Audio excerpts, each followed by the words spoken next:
Good morning बच्चों, प्यारे बच्चों। आज हम 11th के फिजिक्स में न्यूटन का सार्वत्रिक गुरुत्वाकर्षण का नियम बताएंगे।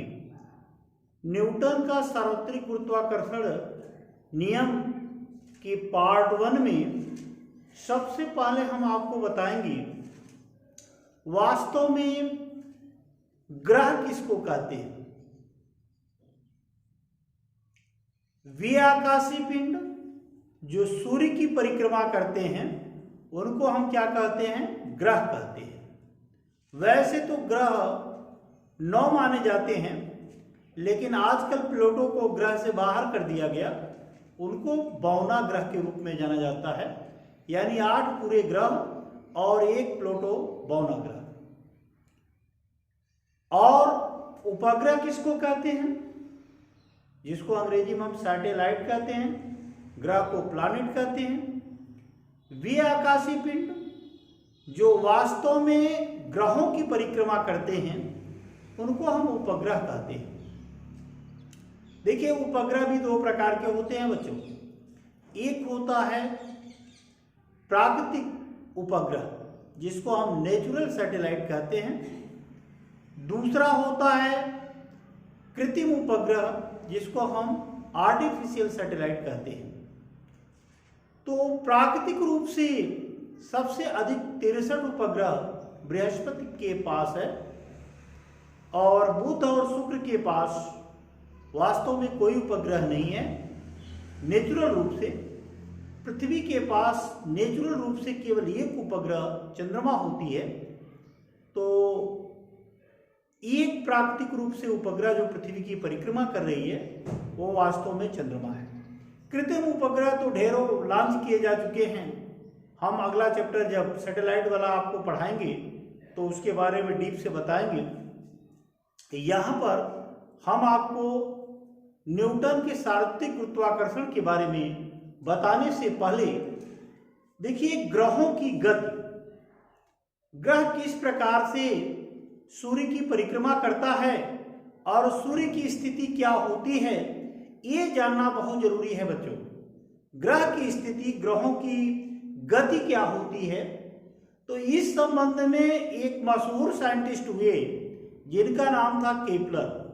उन्होंने 3 नियमों को दिया है। तो ग्रहों की गति संबंधी केपलर का नियम, केपलर का नियम की हम चर्चा कर रहे हैं। केपलर का नियम, Kepler's law.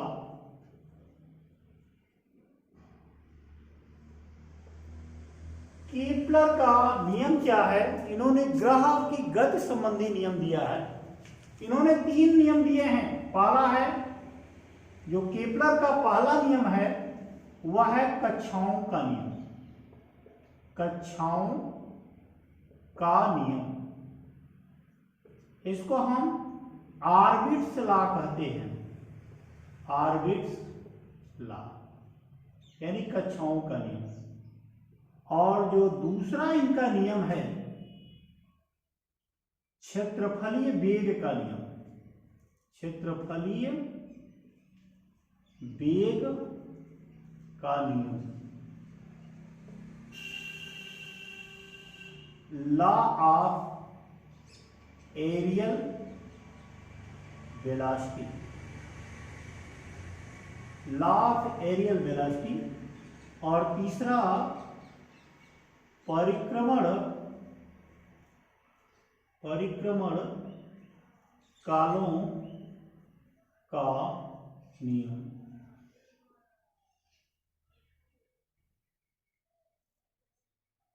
Law of time period.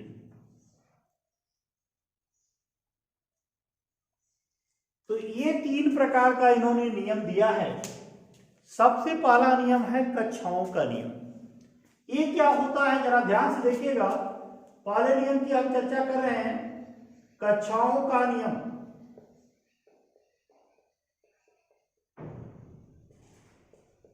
कक्षाओं का नियम क्या है बच्चों, देखिए ये आपका सूर्य जो है वो एक स्थान पर फिक्स होते हैं, उनकी परिक्रमा ग्रह करते हैं। ठीक उसी प्रकार सूर्य कभी गति नहीं करता।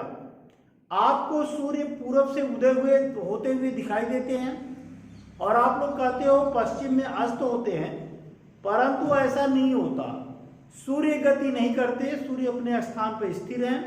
ये पृथ्वी जो है वह सूर्य की परिक्रमा करती है और सूर्य की परिक्रमा करते हुए हमको प्रातःकाल पूर्व डायरेक्शन में समझ में आता है और सायकाल होते होते ये पश्चिम डायरेक्शन में जाते हुए दिखाई देते हैं, परंतु ये न तो जाते हैं नहीं आते हैं। पृथ्वी ही सूर्य की परिक्रमा करती है 365 सही 1/4 दिन में। देखिए सूर्य पृथ्वी की भी अपनी दो गति है। पृथ्वी में दोनों प्रकार की गति होती है, स्थानांतरित गति भी करती है और घूर्णन गति भी करती है। स्थानांतरित गति करते हुए या जब सूर्य की परिक्रमा करती है तो 365 दिन लगते हैं, 365 से 1/4 दिन लगते हैं, परंतु यह अपने अक्ष पर 24 घंटे में एक पूरा चक्कर करती है। तो अपने अक्ष पर ये जब घूमती है, इस तरह से घूमती हुई आगे बढ़ती है, तो अपने अक्ष पर ये 24 घंटे में एक पूरा चक्कर पूरा करती है। ठीक है बच्चों। और पहला नियम इन्होंने क्या दिया है, प्रत्येक ग्रह सूर्य के चारों ओर एक दीर्घवृत्ताकार कक्षा में चक्कर लगाता है तथा सूर्य दीर्घवृत्ताकार कक्षा के फोकस पर स्थित होता है। आप लोग मैथमेटिक्स में दीर्घवृत्त जानते हैं। दीर्घवृत्त का आकार इस प्रकार का होता है। ठीक है, ये आपका क्या होता है, लघु अक्ष, दीर्घ अक्ष होता है, और इस प्रकार ये जो होता है वो आपका क्या होता है, लघु अक्ष होता है। अब यहां पर दो फोकस होते हैं, फोकस यहां होता है, फोकस यहां होता है। तो मान लीजिए हम इस फोकस पर ही सन को रखते हैं, तो सन इस फोकस पर है और कोई पिंड यहां से, जैसे ये पिंड गति कर रहा है, ये रोटेट कर रहा है, यम द्रव्यमान का पिंड है, तो प्रत्येक ग्रह जो होता है वह सूर्य के चारों ओर एक दीर्घवृत्ताकार कक्षा में चक्कर लगाता है। सूर्य जो है दीर्घवृत्ताकार कक्षा के फोकस पर स्थित होता है। तो ये जो फोकस होता है, जो दीर्घवृत्ताकार कक्षा की नाभि होती है, उस पर सूर्य स्थित होता है। तो पहला नियम आप लोग समझे रहे, पहला नियम का इंपॉर्टेंस बहुत ज्यादा है। पहला नियम यह है, प्रत्येक ग्रह सूर्य के चारों ओर एक दीर्घवृत्ताकार कक्षा में चक्कर लगाता है तथा सूर्य वास्तव में दीर्घवृत्ताकार कक्षा के फोकस पर स्थित होता है। ठीक है बच्चों। अब दूसरे नियम की हम चर्चा करेंगे, क्षेत्रफली वेग का नियम। क्षेत्रफली वेग का जो दूसरा नियम है वह वास्तव में क्या है। दूसरे नियम की अगर हम चर्चा करेंगे तो यह है क्षेत्रफली वेग का नियम। अब ये यम द्रव्यमान का पिंड है, पॉइंट ए से चल रहा है और डेल्टा टी या dt समय में यह बी तक पहुंचेगा। उस समय इसका जो कोण है उसको हम मान ले रहे हैं डी थीटा, और ये जो है यहां से यहां तक इतना क्षेत्रफल डेल्टा टी समय में पार करता है। डेल्टा टी समय में, dt समय में, या इसको हम डेल्टा टी भी कर सकते हैं, डेल्टा टी समय में यह इतना क्षेत्रफल पार करता है। और अगर इस साइड में ये पिंड घूमते घूमते जब यहां आ जाएगा तो इस साइड में ये सी पर पहुंचेगा, ये सी पर पहुंचेगा और सी से डी पर भी पहुंचेगा। तो इसको यहां से मिलाने वाली रेखा, ये आपका इतना क्षेत्रफल डेल्टा टी समय में पार करता है। इसको हम यस मान लेंगे। इसका मतलब यह है कि सूर्य के चारों ओर दीर्घवृत्ताकार कक्षा में परिक्रमा करते हुए किसी पिंड द्वारा पिंड को सूर्य से मिलाने वाली रेखा समान समय में समान क्षेत्रफल पार करती है। समान समय में समान क्षेत्रफल पार करती है का मतलब यह हुआ कि अगर डेल्टा टी समय में यह ए से बी तक पहुंचता है, लेकिन इस साइड आपका सूर्य से नजदीक हो जाएगा, यह सी से डी तक पहुंचता है उतने ही समय में जितना ए से बी तक पहुंचता है, तो इसको सूर्य से अगर रेखा को मिला दिया जाए तो ये जो क्षेत्रफल होगा इस क्षेत्रफल के क्या होगा, बराबर होगा।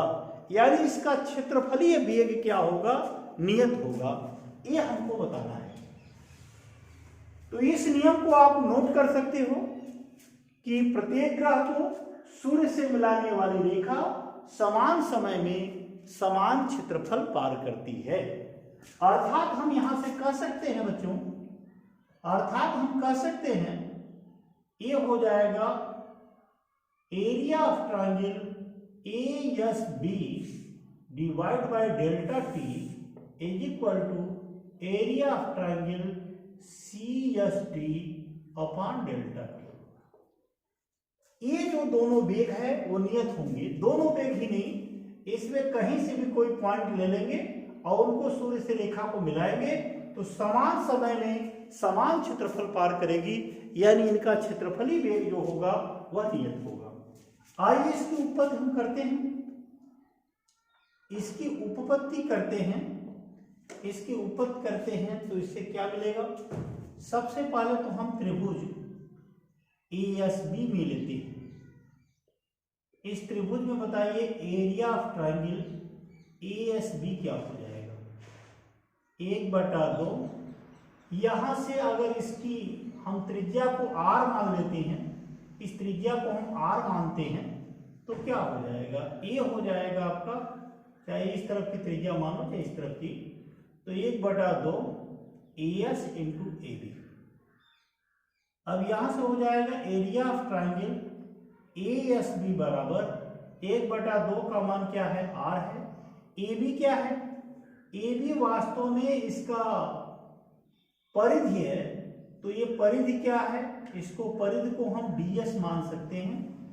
ADS क्या होता है, चाप बराबर होता है, कोण बराबर होता है चाप बटा त्रिज्या, यानी चाप बराबर होता है कोण इंटू त्रिज्या, R इंटू डी थीटा हम लिख सकते हैं।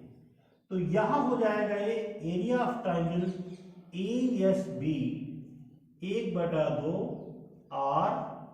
R इंटू डी थीटा, ये हो जाएगा आपका एरिया ऑफ ट्रायंगल ASB बराबर R²/2 डी थीटा।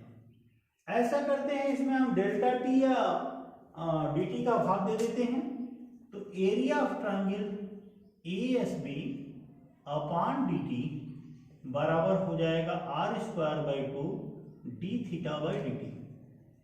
हमको पता है कि ओमेगा बराबर क्या होता है, डी थीटा बाई dt होता है। तो यहां से क्या हो जाएगा, क्षेत्रफली वेग, ये क्षेत्रफली वेग बन जाएगा v। अब इसको हम v लिखेंगे क्योंकि एरिया बटा समय, तो ये क्षेत्रफली वेग हो जाएगा। तो इसको हम लिख सकते हैं 1/2 R² ओमेगा, ये हो जाएगा। परंतु हमको ये मालूम है, क्या मालूम है, J बराबर क्या होता है, J बराबर होता है I ओमेगा। क्या होता है, J बराबर I ओमेगा। तो यहां से रख दीजिए V बराबर, ये हो जाएगा J बराबर I ओमेगा, और I का मान होता है mR², ओमेगा हो जाएगा। तो यहां से J/m लिख सकते हैं R² ओमेगा की जगह, तो ये हो जाएगा आपका J/m। तो V बराबर हो गया J/2m। किसी भी दीर्घवृत्ताकार परिक्रमा करते हुए पिंड का कोणीय संवेग क्या होता है, नियत होता है। द्रव्यमान भी नियत होती है। इसका मतलब ये क्या हो जाएगा, अचर हो जाएगा। इसका मतलब हम कह सकते हैं दीर्घवृत्ताकार कक्षा में चक्कर लगाते हुए किसी पिंड का या किसी ग्रह का कोणीय संवेग क्षेत्रफली वेग क्या होता है, नियत होता है। तो क्षेत्रफली वेग नियत हो गया, ये आपका दूसरा नियम है। तीसरे नियम की हम चर्चा करेंगे। तीसरा नियम है परिक्रमण कालों का नियम। परिक्रमण कालों का नियम वास्तव में क्या है?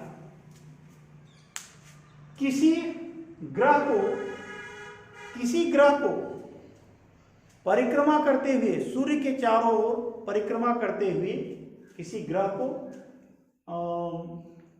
जो एक पूरा चक्कर करने में समय लगता है, यानी किसी ग्रह को एक पूरा चक्कर सूर्य के चारों ओर एक पूरा चक्कर करने में लगाया गया समय का वर्ग जो होता है वह वास्तव में दीर्घ अर्ध दीर्घ अक्ष के तृतीय घात के अनुक्रमानुपाती होता है।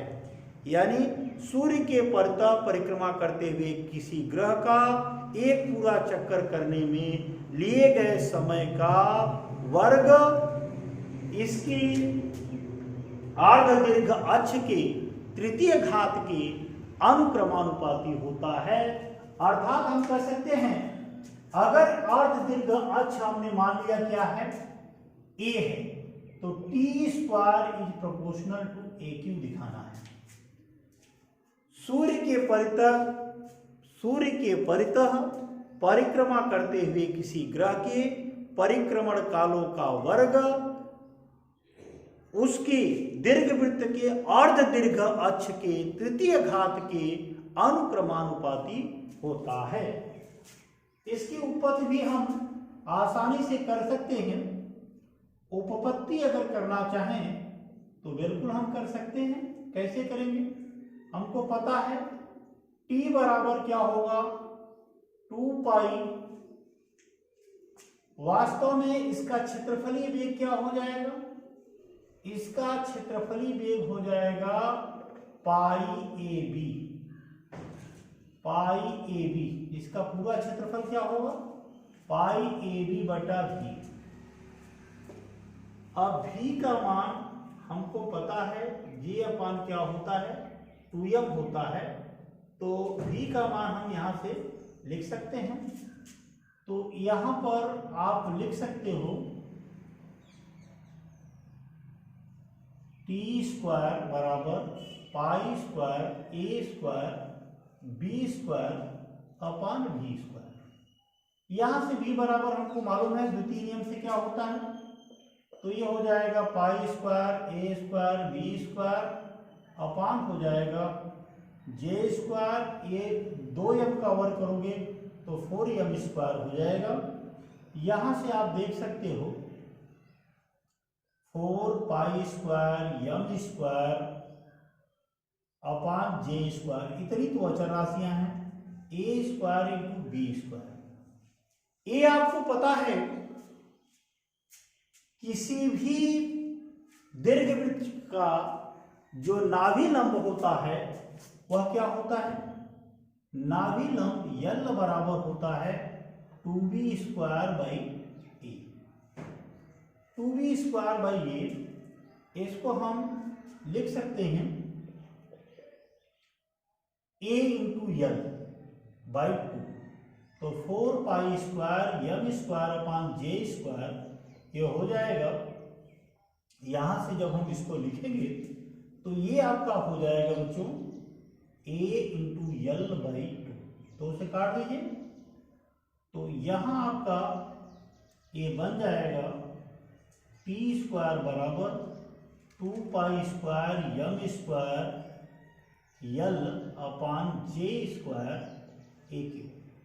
आप देख रहे हैं ये सारी क्वांटिटी क्या है, अचर है। तो यहां से t स्क्वायर ये प्रोपोर्शनल टू क्या हो जाएगा a क्यूब, क्योंकि 2 पाई स्क्वायर अचर है, m स्क्वायर अचर है। नाभि लंब किसी दीर्घवृत्त का वो निश्चित होता है और कोणीय संवेग भी निश्चित होता है। इसका मतलब ये पूरी क्वांटिटी क्या हो गई, अचर हो गई। तो t square is proportional to a cube कर सकते हैं। यही आपकी परिक्रमण कालों का भी नियम है, यानी इसको हम केपलर का क्या कहते हैं, तृतीय नियम कहते हैं। तो इस प्रकार से ये चैप्टर आपका समाप्त हुआ। ये टॉपिक केपलर का जो नियम है वह फर्स्ट पार्ट समाप्त हुआ। अगले दिन हम अगली टॉपिक लेकर के आएंगे। तब तक के लिए थैंक यू वेरी मच।